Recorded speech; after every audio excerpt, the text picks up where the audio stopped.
अब हम मराठास के रूल के बारे में पढ़ेंगे। बेसिकली जब अहमदनगर, बीजापुर और गोलकोंडा जो है जब बहुत ज़्यादा वीक पड़ गए थे, तो यहाँ पे मराठास के को पावर में लेकर के आए शिवाजी भोसले। शिवाजी भोसले के फादर जो हैं वो सुल्तान ऑफ बीजापुर के अंडर में एक आर्मी ऑफिसर थे, ठीक है, एबल्ड आर्मी ऑफिसर थे। बट शिवाजी जब 19 ईयर्स के थे तो इन्होंने भी अपना किंगडम इस्टेब्लिश करने का सोचा। और ये जैसा कि छत्रसाल जी जो थे वो छिपकर और क्या बोलते हैं, छिपकर वॉर करते थे, ठीक है, एक हमला करते थे डायरेक्टली, उसको कुछ तो बोलते थे उस पॉलिसी को। सो उसी तरीके से ये भी, उसको इंग्लिश में ग्यूरिला वॉरफेयर बोला जाता है, ठीक है। तो इन्होंने भी उसी पॉलिसी का जो है वो फॉलो करते थे। उसी पॉलिसी के थ्रू ये भी लाइक वेरियस किंगडम्स को पे जीत हासिल करते थे, ठीक है। तो बेसिकली हम देख सकते हैं कि इन्होंने मुगल्स से भी बहुत टाइम तक फाइट अप किया, ठीक है। छत्रपति शिवाजी ने 1657 में जब मुगल्स सारे ऑल ओवर इंडिया में रूल कर रहे थे, बट छत्रपति शिवाजी उनके सामने नहीं झुके, ठीक है, ये कंटिन्यू उनसे वॉर करते रहे। औरंगजेब बेसिकली हम बोल सकते हैं इनके औरंगजेब के साथ में इन्होंने बहुत ज़्यादा स्ट्रांगली लड़ाइयाँ लड़ी, ठीक है। और ट्रीटी ऑफ पुरंदर मानी जाती है, जिसमें ट्रीटी थी कि इनको औरंगजेब को बीजापुर के वॉर में असिस्ट करना था, ठीक है। 23 फोर्ट्स जो थे शिवाजी के या मराठाओं के वो औरंगजेब के अंडर में आ जाएंगे। और आगरा में जो है एक इंपीरियल कोर्ट था, वहाँ पे इनको मतलब औरंगजेब को विजिट करना होता था।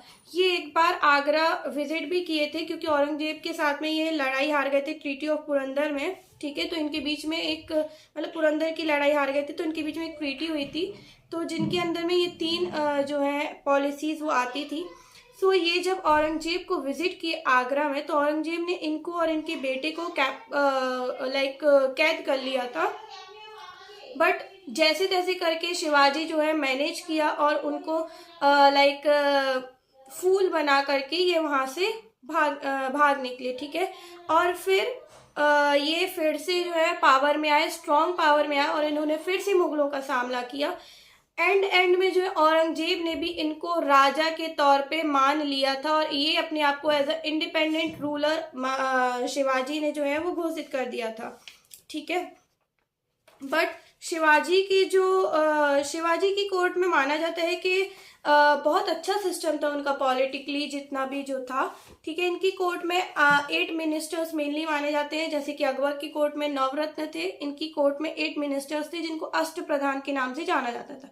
बेसिकली पहला था इधर पे पेशवा, ठीक है, जो कि हेड ऑफ काउंसिल था, और जनरल एडमिनिस्ट्रेशन मतलब जितना भी नॉर्मली एडमिनिस्ट्रेशन है उनका सारी डिटेल्स जो है वो पेशवा के पास में होती थी, पेशवा सारी चीजें संभालते थे। फिर है सेनापति, सेनापति जो है वो आर्मी का चीफ कमांडर होता था, ठीक है। फिर है न्यायाधीश, ऑफ कोर्स वो जस्टिस को देखता था, ठीक है। फिर अमात्य या मजूमदार बोल सकते हैं जिसको, जो कि फाइनेंस से रिगार्डिंग चीजें देखता था, मतलब जो पैसा का लेन देन है वो सारी चीजें अमात्य या मजूमदार देखते थे। फिर है पंत सचिव, जो कि जनरल सेक्रेटरी थे। फिर है सुमंता, जो कि फॉरेन अफेयर्स के इंचार्ज थे, जो कि अपने इधर अभी भी है फॉरेन मिनिस्टर, ठीक है, जैसे कि उस टाइम से ये चला आ रहा है, ठीक है। फिर है मंत्री, जो कि हेड ऑफ इंटेलिजेंस थे, मतलब पर्टिकुलर हर एक चीज का एक एक मंत्री हुआ करता था, ठीक है। फिर दंडाध्यक्ष, मतलब जो कि सजा वगैरह दिया करता था रिलीजियस मैटर्स पे। बट और इन्होंने जो है वो 2 टाइप के टैक्सेस भी चलाए थे, एक तो चौथ और एक स्वदेशमुखी। चौथ मतलब था जो कि इनके अंडर में जितने भी एम्पायर्स हैं वो सारे 1/4 ऑफ देयर जितना भी रेवेन्यू होता था वो पे करते थे इनको, इससे कि शिवाजी जो है इन पे रेड ना करे, ठीक है। तो ये एक प्रोटेक्शन मनी था। और स्वदेशमुखी जो था वो, जो कि इन कुछ किंगडम्स जो थे वो 1/10 ऑफ देयर रेवेन्यू जो है वो पे किया करते थे शिवाजी को, जिससे कि ये फॉरेन जितने भी हमले होते थे उनसे और अपने भी हमलों से उनको प्रोटेक्ट करके रखते थे, ठीक है। बट इनके सक्सेसर जो थे संभाजी, वो भी बहुत अच्छे रूलर थे, ठीक है, वो भी बहुत एक पावरफुल स्ट्रॉन्ग रूलर थे। बट वो ज्यादा टाइम तक लोगों को फेस उतना पॉलिटिकल अफेयर्स को या किंगडम को उतना हैंडल नहीं कर पाए, तो इनके ऊपर जो है वो पेशवास ने रूल कर लिया, ठीक है। सो अब हम पेशवास की पावर के बारे में पढ़ेंगे। सो बेसिकली दोस्तों हमने देखा हुआ था कि संभाजी जो थे इनके शिवाजी के जो बेटे वो रूल किए हुए थे मराठा एम्पायर पे, बट वो उतने मतलब वो स्ट्रांग तो थे बट उतने केपेबल नहीं थे कि वो बाकी सारी चीज़ों को फेस कर पाए। सो पेशवास जो थे लाइक शिवाजी के अष्ट प्रधान में से हेड ऑफ द काउंसिल और इंचार्ज ऑफ जनरल एडमिनिस्ट्रेशन माने जाते थे, उन्होंने ही अपने कंट्रोल में सारा रूल जो है वो ले लिया। ठीक है, शिवाजी के जो ग्रैंडसन है शाहू, उन्होंने बालाजी विश्वनाथ को पेशवा के रूप में चुना। ठीक है, बालाजी विश्वनाथ ने अपनी पावर को बहुत स्ट्रॉन्ग किया और इन्होंने अराउंड 1730 से लेकर के 20 तक बहुत अच्छे से रूल किया। ठीक है, इन्होंने फारूक शियार जो थे, जो इनके बालाजी लाइक शिवाजी के किंग उसमें आ गए थे रूलिंग में, उनको वापस भेजा। ठीक है, और इन्होंने कुछ टेरिटरीज जो है जो कि शिवाजी के अंडर में नहीं थी वो भी उनको भी अपने अंडर में लिया। ठीक है, और जो सरदेश मुखी और चौथ जो थे वो डेक्कन में जहाँ से ये नहीं लेते थे, उन 6 प्रोविंसेस जो थे डेक्कन के, वहाँ से ये नहीं ले पाते थे शिवाजी, उनसे भी सरदेश मुखी और चौथ टैक्सेस जो है वो कलेक्ट करना शुरू कर दिया। फिर बालाजी विश्वनाथ के बाद इनके ही लाइक जो बाजीराव वन जो है वो इनके ही सन वो उन्होंने इनको सक्सीड किया और आते हैं संभालने के लिए मराठाओं की पावर को।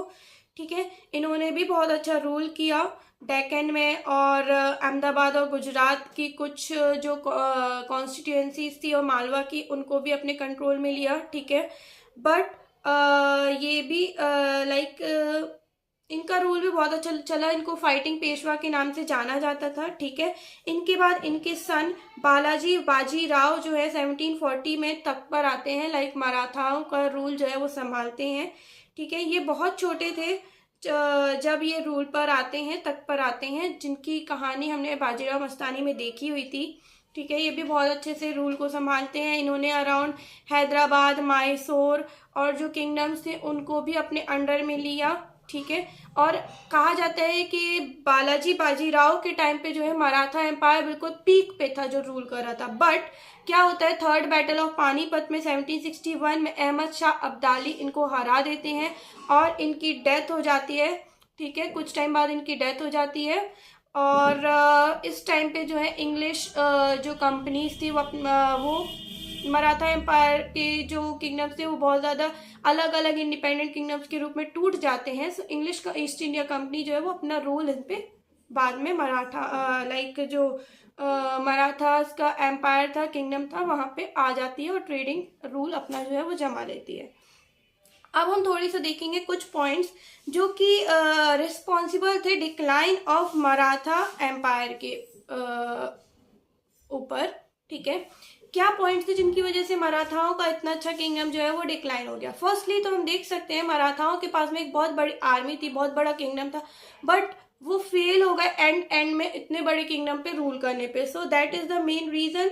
ठीक है, सेकेंड रीजन हम ये भी मान सकते हैं कि वो ऑल ओवर इंडिया को यूनाइट करने में फेल हो गए। ठीक है, क्योंकि वो सरदेश मुखी और चौथ जिन जगहों पे लगाते थे, वो जो रूलर्स थे जैसे कि राजपूत, सिख, जट, ठीक है, और भी कुछ रूलर्स थे, वो इनका साथ नहीं दिया उन्होंने थर्ड बैटल ऑफ पानीपत में, जहां से इनका जो है वो डिक्लाइन शुरू हो गया था। ठीक है, और कुछ जो वॉरफेयर टेक्निक्स थी उन पे भी ये ध्यान नहीं दे पाए थे, उनको भी मॉडर्नाइज नहीं कर पाए थे। सो ये कुछ मेजर रीजंस थे जिनकी वजह से मराठा पावर जो है वो डिक्लाइन हो गई। अब इसके बाद हम देखेंगे